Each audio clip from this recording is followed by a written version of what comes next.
तो कानून का शासन तो उत्तर प्रदेश में है ही नहीं, क्योंकि उत्तर प्रदेश की जो सरकार है वो मनुस्मृति से अपने राज्य को चलाना चाहती है, उसका संविधान में भरोसा नहीं है। आखिर क्यों उनके साथ ऐसा किया गया? और फिर ये झूठा रंग देने की जो कोशिश की है, अच्छा हुआ उस बच्ची ने अभी अपना बयान दे के सच सामने रख दिया।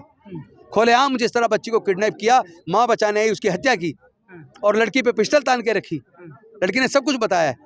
अगर इसी घटना में अपराधी मुस्लिम समाज के होते, दलित समाज के होते, पिछड़े समाज के होते, तो अब तक बुलडोजर से उसके घर को ध्वस्त कर दिया जाता।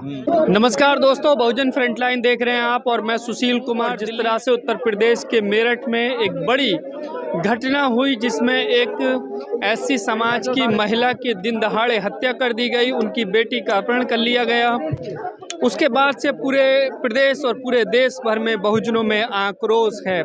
हालांकि पुलिस ने जो आरोपी है उसको हिरासत में ले लिया है, बेटी को बरामद कर लिया गया है। अभी जो है मैं दिल्ली में जंतर मंतर पर हूँ और यहाँ पर जो है राजेंद्र पाल गौतम जो पूर्व मंत्री रहे हैं दिल्ली सरकार में, उनके नेतृत्व में जो है यहाँ पर तमाम लोग जो है विरोध प्रदर्शन करने के लिए आए हैं योगी सरकार के खिलाफ। और ये जो घटना हुई है इसको लेकर के जो है विरोध प्रदर्शन किया जा रहा है। इंसाफ की, पीड़ित परिवार को इंसाफ दिलाए जाने की मांग की जा रही है। तो आप देखिए,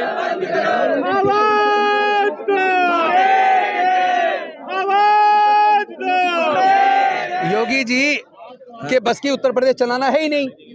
बातों का खाते हैं लोग। ये कह रहे हैं रात को 12 बजे गहने पहन के, अरे खुलेआम एक बेटी को उसकी माँ के सामने किडनैप कर लिया, माँ बचाने उसकी हत्या कर दी। अरे शर्म करो। और आप जो कह रहे हो आपकी सारी बात झूठी होती है, आपको तो रिजाइन कर देना चाहिए। आप मुख्यमंत्री बनने के लायक ही नहीं है। आपने उत्तर प्रदेश को डुबो दिया है, चारों तरफ नफरत का वातावरण है, कई धर्म के नाम पे, कई जाति के नाम पे वहाँ पे हत्याएं हो रही है। माफिया गुंडे मालियों को ही तो बढ़ावा दे रहे हैं वो, लेकिन बशर्ते कि माफिया गुंडे माली वो स्वर्ण जाति के होने चाहिए और उसमें भी ठाकुर हो तो अब संरक्षण है, अदरवाइज ब्राह्मण है तो भी मारा जाएगा। देखिए, अगर इसी घटना में अपराधी मुस्लिम समाज के होते, दलित समाज के होते, पिछड़े समाज के होते, तो अब तक बुलडोजर से उसके घर को ध्वस्त कर दिया जाता।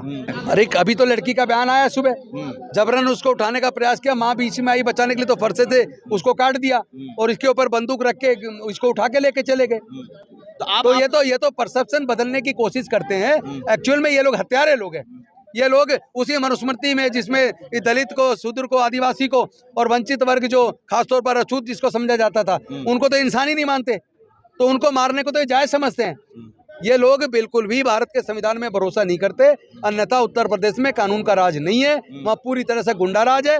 बीजेपी के गुंडे खुलेआम पुलिस के अधिकारियों को भी पीटते हैं, उनकी आंखों के सामने उनको मारते हैं। और जहाँ जहाँ बीजेपी की सरकार, यही हो रहा है। आपने देखा होगा मध्य प्रदेश के अंदर, ग्वालियर के अंदर, कहाँ डॉक्टर बाबा साहेब अम्बेडकर की फोटोकॉपी करके खुलेआम पुलिस की उपस्थिति में जला रहे हैं।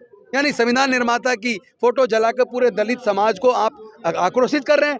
आप दंगे कराना चाहते हैं दो धर्म जातियों के बीच में आपस में। ये भाजपा की सरकार है, इंसाफ मिलेगा पीड़ित परिवार को। संगीत सोम से हमें ये पूछना चाहता हूँ, तुम पीड़ित परिवार तक पहुँच कैसे गए? बाकी विपक्ष के सांसदों को, विपक्ष के नेताओं को तो पुलिस जाने नहीं दे रही। क्या तुम डराने तो नहीं गए थे परिवार को? क्योंकि तुम्हारी जाति का था वो, क्योंकि जो अपराधी है वो तुम्हारी जाति का, कहीं आप उसे डराने तो नहीं गए थे? मुझे तो संदेह हो रहा है, क्यों बीजेपी के नेताओं को पुलिस वहां लेके जा रही है? क्या पुलिस मिली हुई अपराधियों से? अन्यथा एक बात बताइए, मैं मिलने गया, एडवांस में चिट्ठी लिखी एसपी को, उसका तो मुझे मिलने क्यों नहीं दिया? मेरे बाद वहाँ पे रामजीलाल सुमन भी गए, अतुल प्रधान गए, उनको भी रोक दिया। और हम मेरे जाने के भी करीब 2.5 घंटे बाद चंद्रशेखर गए, उनको भी रोक दिया। आप विपक्ष के लोगों को पीड़ित परिवार से नहीं मिलने दे रहे। हम चाहते हैं उनसे मिलकर उनके संवेदना भी व्यक्त करें, उनका दुख भी जाने, उनका दुख भी बांटें, और साथ में ये भी पूछे वो चाहते क्या है, और ये भी पूछे सच्चाई क्या है, आखिर क्यों उनके साथ ऐसा किया गया। और फिर ये झूठा रंग देने की जो कोशिश की है, अच्छा हुआ उस बच्ची ने अभी अपना बयान दे के सच सामने रख दिया।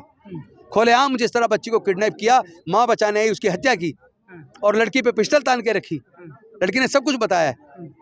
लेकिन जिस तरह से ये जो पूरा माहौल बदलने की जो कोशिश की जा रही थी, क्या लगता है आरोपी का बचाव करने के लिए ये सब कुछ किया जा रहा था कि प्रेम? निश्चित तौर पर ये ठाकुरों की सरकार है। ब्राह्मणों की भी वहाँ हत्याएं बढ़ रही हैं, पिछड़े वर्ग की भी हत्याएं बढ़ रही हैं, दलितों की भी हत्याएं बढ़ रही हैं, माइनॉरिटी को भी प्रताड़ित किया जा रहा है, और बुलडोजर भी चुन चुन के चलाया जा रहा है जाति और धर्म देख के। तो कानून का शासन तो उत्तर प्रदेश में है ही नहीं, क्योंकि उत्तर प्रदेश की जो सरकार है वो मनुस्मृति से अपने राज्य को चलाना चाहती है, उसका संविधान में भरोसा नहीं है। लेकिन सर योगी जी तो कहते हैं यूपी में ना कर्फ्यू ना दंगा, सब कुछ चंगा करना चाह रही है सर। योगी जी के कहने से होगा क्या? खुलेआम एक माँ के सामने उसकी बेटी को किडनैप किया जा रहा है, माँ बचाने को आ रही है तो उसको तुरंत फरसे से उसको काट दिया गया और बंदूक के नोक पे लड़की को उठा के ले गए। तो कहाँ योगी जी तो केवल बोलते हैं, एक्चुअल में योगी जातिवादी हैं, नफरतवादी हैं। वो इस देश को मनुस्मृति से चलाना चाहते हैं, उनका संविधान में भरोसा नहीं है। राष्ट्रपति जी को और प्रधानमंत्री जी को ज्ञापन देने आए हैं कि हम चाहते हैं कि पीड़ित परिवार को सुरक्षा मिले, उसको लाइसेंस मिले और 2 करोड़ रुपए मुआवजा मिले, पीड़ित परिवार को एक नौकरी मिले और इसके साथ साथ टाइम बाउंड मैनर में इन्वेस्टिगेशन कंप्लीट हो और फास्ट ट्रैक कोर्ट में स्पीडी ट्रायल करके 6 महीने के अंदर सजा सुनिश्चित हो। साथ ही साथ पूरे हम चूंकि ये केवल हम एक मसले पे नहीं आए, बल्कि पूरे देश के अंदर जो दलित उत्पीड़न की घटनाएं कई गुना ज़्यादा बढ़ गई हैं, हम उसके ऊपर भी प्रधानमंत्री जी को संज्ञान में चाहते हैं कि अपने संज्ञान में लें। आपकी सरकार बिल्कुल फेल है, निकम्मी सरकार है। आपके रहते लगातार दलितों का उत्पीड़न बढ़ रहा है और आपके शासन में लगातार मनुस्मृति की दुहाई देने वाले लोग संविधान को जलाने का काम कर रहे हैं। डॉक्टर बाबा साहब अम्बेडकर की प्रतिमाएं तोड़ रहे हैं, उनकी फोटोएं जला रहे हैं। तो ये नफरत से देश को आप चलाना चाहते हो, हिंदू मुसलमान करवाना चाहते हो।